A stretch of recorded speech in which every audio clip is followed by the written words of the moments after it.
Ever wondered how to make your Shopify store accept payments directly through PayPal, streamlining the checkout for your customers? First, log into your Shopify admin and navigate to the Settings section, usually found at the bottom left of your dashboard.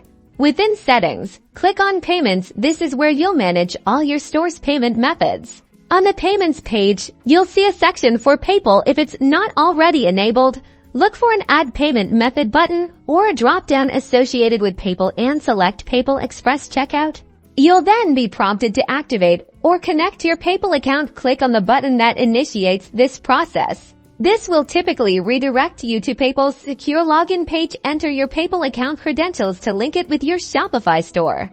Once successfully linked, you'll be redirected back to Shopify, and PayPal Express Checkout will show as enabled in your payment settings. Now, when your customers proceed to checkout, they'll see PayPal as a convenient and trusted payment option, allowing them to pay directly from their PayPal accounts. And that's it. You've successfully integrated PayPal as a payment gateway on your Shopify store, offering more flexibility and trust to your customers.